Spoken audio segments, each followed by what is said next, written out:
Bienvenue à quelques minutes avec Dieu. Aujourd'hui, je suis ravi de vous retrouver, n'est-ce pas, encore aujourd'hui pour quelques minutes avec la parole de Dieu. Et notre thème d'aujourd'hui, c'est exercer votre esprit. Exercer votre esprit. La Bible dit dans le livre de 1 Timothée, le chapitre 4 et le verset 8, il dit « Exerce-toi à la piété, car l'exercice corporel est utile à peu de choses, tandis que la piété est utile à tout, ayant la promesse de la vie présente et de celle qui est à venir. » Alléluia. Vous savez, votre esprit, l'esprit que Dieu vous a donné, votre esprit qui est né de nouveau, doit être exercé aux choses de Dieu. C'est comme vous êtes peut-être un footballeur, vous avez un grand nom, mais qu'est-ce qui fait de vous ou bien qui vous maintient à chaque fois que vous sortez? Qu'est-ce qui vous caractérise? C'est peut-être le jeu. C'est ça votre profession. Et vous savez, avant de sortir pour jouer en public,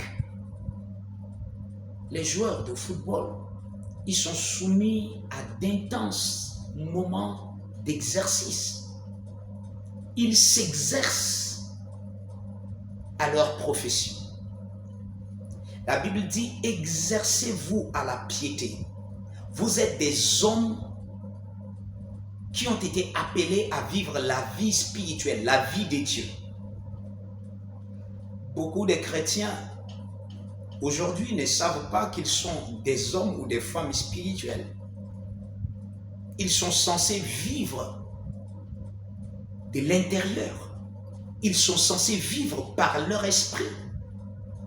Ils sont censés être gouvernés, contrôlés, dictés de l'intérieur.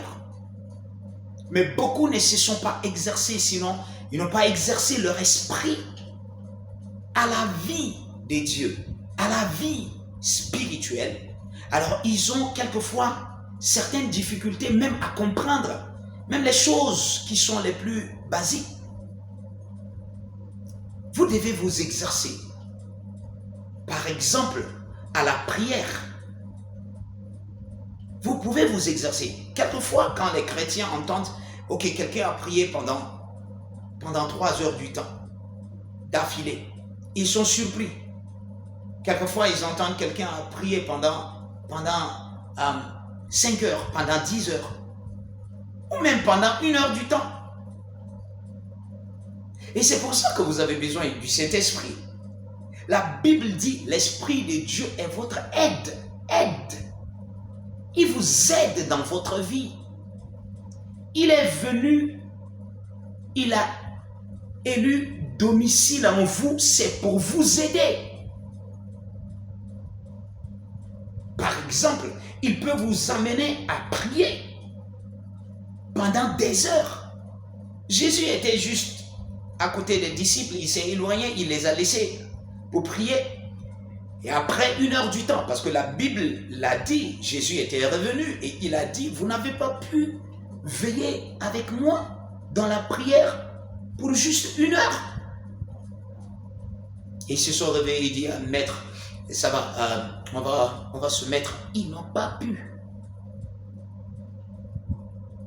Et Jésus était reparti encore. Et il est revenu.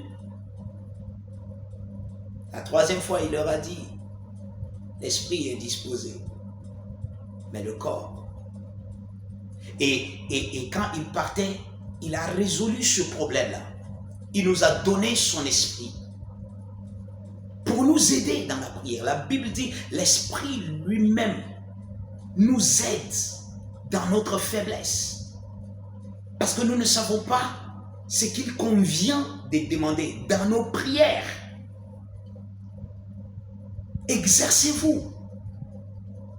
Quand on dit exercez-vous à la piété, c'est tout ce qui concerne le service de Dieu, tout ce qui concerne, n'est-ce pas, l'œuvre chrétienne. Allez à l'église, par exemple.